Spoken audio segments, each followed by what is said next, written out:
نہیں اللہ کے نبی میں تو صرف ایک سے زیادہ پیار ہے اسی کو دیا ہے۔ زبان حال سے یوں کہہ لیں، اللہ کے نبی صلی اللہ علیہ وسلم نے فرمایا کیا تو چاہتا ہے تیرے سارے بیٹے تیری فرما برداری، خدمت اور اطاعت کے اندر برابر سلوک کریں؟ کہا جی یہ تو میرا جی کرتا ہے کہ ہر بیٹا میری خدمت کرے، ہر بیٹا میرے ساتھ اچھا سلوک کرے۔ کہا جب تو فرما برداری میں سارے بیٹوں کو برابر دیکھنا چاہتا ہے تو پھر عطا کرنے کے اندر بھی سارے بیٹوں کو برابر عطا کر، ایک بیٹے کو دے دینا اور دوسرے کو نہ دینا یہ دوسرے کو تیرے خلاف نفرت کے جذبات بھڑکانے کا سبب بنے گا۔ آپ نے اکثر دیکھا ہوگا باپ اپنے گھر میں آتا ہے، باپ کے کئی بچے ہیں، ایک چھوٹی بچی ہے 3 سال کی، کوئی 5 سال کا، کوئی 7 سال کا، کوئی 8 سال کا، تو وہ چھوٹی بچی چھوٹی ہونے کے ناطے سے بہت پیاری ہے، وہ اس کو اٹھاتا ہے اور اس کو پیار کرتا ہے۔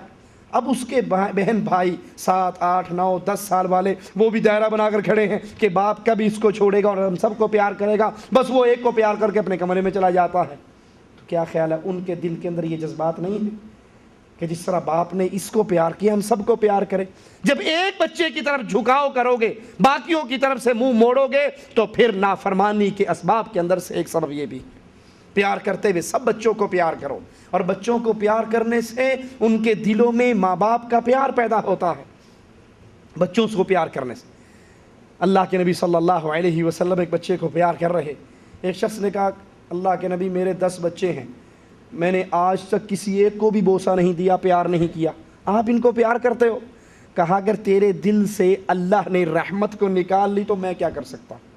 ہم تو اپنے بچوں کو پیار کرتے ہیں، یہ رحمت ہے، اس سے بچوں کے دل میں ماں باپ کا پیار پیدا ہوتا ہے۔ نافرمانی کے اسباب میں سے ایک بہت بڑا سبب سناؤں، اولاد کو ظاہری طور پہ خوش کرنے کے لیے ماں باپ کا حرام کام کرنا۔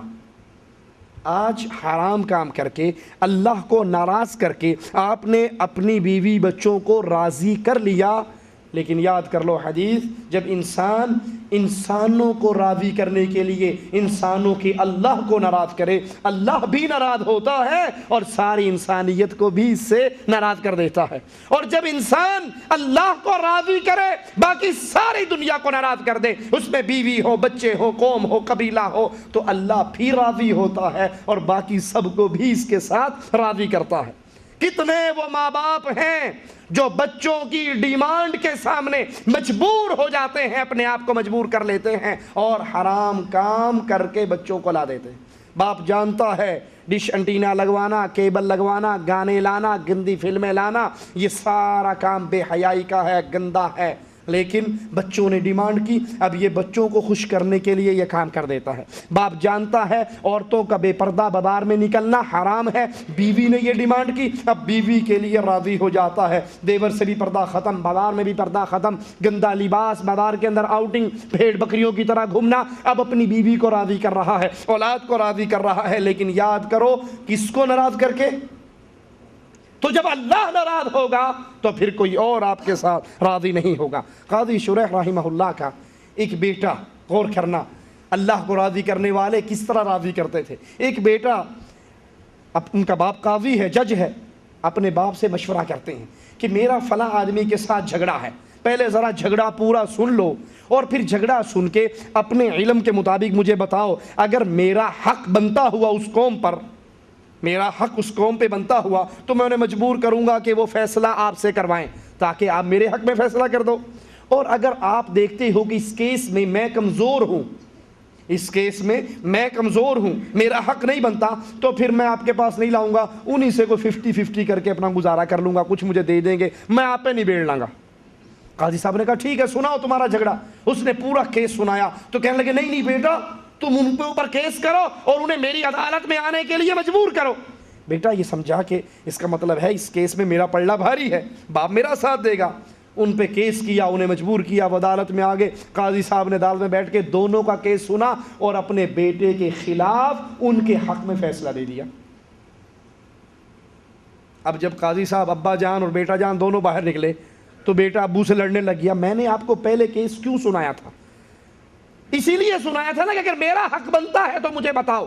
آپ نے میرے خلاف فیصلہ کر دیا، اب سارا فیصلہ ان کے حق میں ہے، اگر میں آپ کی عدالت میں نہ لے کر آتا، اپنے آپ ان سے کوئی ڈیل کرتا تو کچھ پرسنٹ مجھے فائدہ ہو جاتا۔ کہنے لگے میرے بیٹے مجھے تو پوری دنیا میں سب سے زیادہ پیارا ہے، لیکن مجھے اپنا اللہ تجھ سے بھی زیادہ پیارا ہے۔ میں نے تیرا کیس سنا اور ان کا بھی سنا اور فیصلہ انصاف کے اوپر کیا کہ انصاف یہ ہے کہ اس کیس کے اندر تیرا حق نہیں بنتا، اور اگر میں تجھے چھوڑ دیتا تو جا کر ان سے خود ڈیل کرتا، تو ان کا کچھ حق مارتا، وہ تیرے لیے حرام ہوتا۔ اللہ کی محبت بیوی کی محبت کے اوپر، اولاد کی محبت کے اوپر غالب رکھیے، اور اسی طرح اپنی اولاد کے لیے ہدایت کی دعا کیجیے۔ یہ بہت بڑا سبب ہے اولاد کا نیک ہونا، ماں باپ کا دعائیں کرنا۔ اور بد نصیب ہے وہ ماں، بد نصیب ہے وہ باپ جو اپنے بچوں کے لیے بد دعائیں کرتے ہیں۔ کتنی بد نصیب ہیں وہ عورتیں، کتنے بد نصیب ہے وہ مرد جو چھوٹے چھوٹے بچے، پھول جیسے بچوں کو لیے بات بات پر، آپ نے اکثر رواج دیکھا نا، ٹوٹ پینا نہ منڈی ٹوٹا، تینوں چھورا پوے، اور تو مرے، اور تجھ پہ پھٹکار ہو، پھٹے منہ تیرا، لعنت ہے تیرے پہ، مر جا تو نے یہی دن دکھا۔ بات بات پہ اولاد کو کوسنے، اولاد کو گالیاں۔ کتنا اچھا سسٹم ہے سعودی عرب کا، اللہ ان عربوں کو جزائے خیر دے۔ بچے باپ کے ساتھ کوئی غلطی بھی کر لیں تو یہ نہیں کہتے مرے گا تو جان چھوٹے گی، کبھی نہیں فائدہ اٹھا سکتا، کبھی تو کامیاب نہیں ہوگا، تو برباد ہوگا، کبھی نہیں کہتے۔ کیا گے ہداک اللہ، اللہ یہدیک، اصلحک اللہ، اللہ تیری اصلاح کرے، اللہ تجھے ہدایت دے، اللہ تیرا سینہ کھولے۔ یہ دعائیں ہیں، یہ دعائیں دو۔ اولاد کو بد دعائیں نہ دو، پتہ نہیں کون سی بد دعا ماں باپ کی اولاد کے لیے قبول ہو جائے۔ جب کسی بری بات کو دیکھو اولاد کو دعائیں دو، اسے ہداک اللہ کہو، اللہ یہدیک کہو، اللہ تجھے ہدایت دے۔ اور انبیاء کی دعائیں سنو۔ زکریا علیہ السلام اللہ سے دعا کر رہے ہیں، غور کیجئے۔ قال ربی هب لی من لدنک ذریۃ طیبہ، اے اللہ تو اپنی جناب سے مجھے اولاد دے، کیسی؟ جیسی مرضی، طیبہ، نیک اولاد دے۔ اولاد کے لیے دعا بہت بڑا ہتھیار ہے ان کی اصلاح کے لیے۔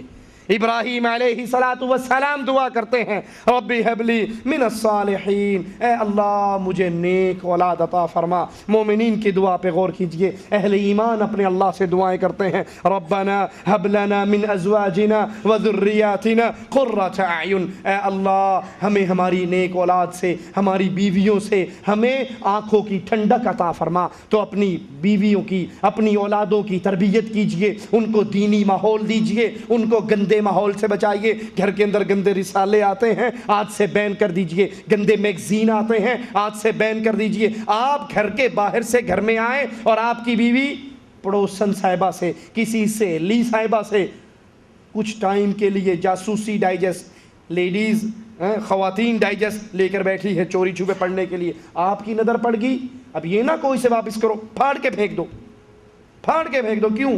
جب پڑوسن کا رسالہ پھٹے گا دوبارہ اس کو دے گی؟ دوبارہ نہیں دے گی نا، تو مصیبت ہی ختم ہو جائے گی۔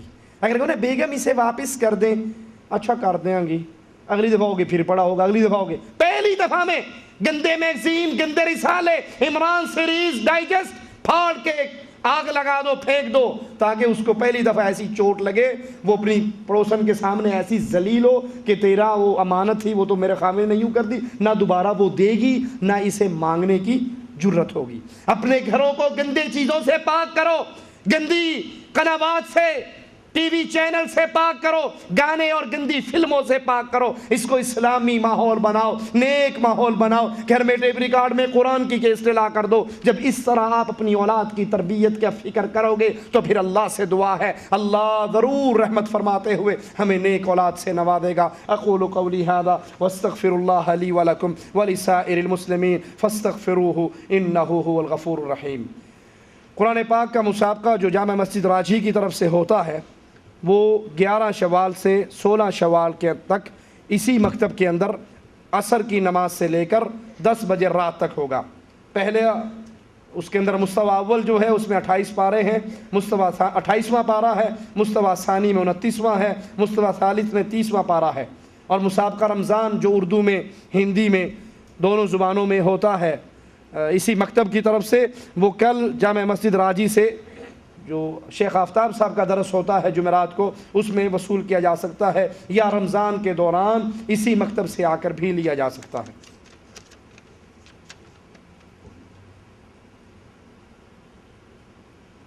اکثر کمپنیوں کے لوگ دکانوں سے سامان لیتے ہیں یا کام کرواتے ہیں تو دکان والے ان کو پیسے دے دیتے ہیں، یہ جائز ہے یا نہیں؟ بعض لوگ کمپنی میں جاتے ہیں، کمپنی والے، ان کی ڈیوٹی کمپنی کی طرف سے یہ ہوتی ہے کہ ہمارے لیے سامان خرید کے لاؤ، ان کی یہ ڈیوٹی ہے، وہ سیل مین ہے کمپنی میں، ان کی چیزیں خریدنا بیچنا ان کے ذمے ہے۔ اب کئی دکانیں ہیں جہاں سے وہ لے سکتے ہیں، یہ دکاندار کہتا ہے اگر مجھ سے لوگے تو 10% آپ کو اضافی دوں گا، اس میں سے لیس کر دوں گا جو آپ کے کھاتے میں جائے گی، یہ حرام ہے، کیونکہ آپ کی یہ ڈیوٹی ہے کہ آپ کمپنی کو سامان خرید کے دو، اور آپ چوری چھپے اس میں سے لے رہے ہو، جس چیز کی آپ پہلے تنخواہ لے رہے ہو اسی کی ڈنڈی اور مارتے ہو، تو یہ حرام ہے۔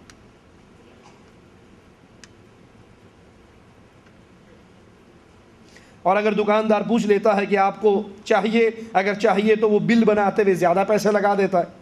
ایک دکان پر میں گیا، وہاں پر لکھا ہوا، بورڈ لگا ہوا ہو کہ قیمت سے زیادہ فاتورہ نہ مانگا جائے، ایک چیز کی قیمت 100 ریال ہے اور وہ فاتورے کے اندر 150 کروا کے 50 جیب میں ڈال دے، یہ بالکل حرام کام ہے۔ سبحانک اللہم بحمدک، اشہد ان لا الہ الا انت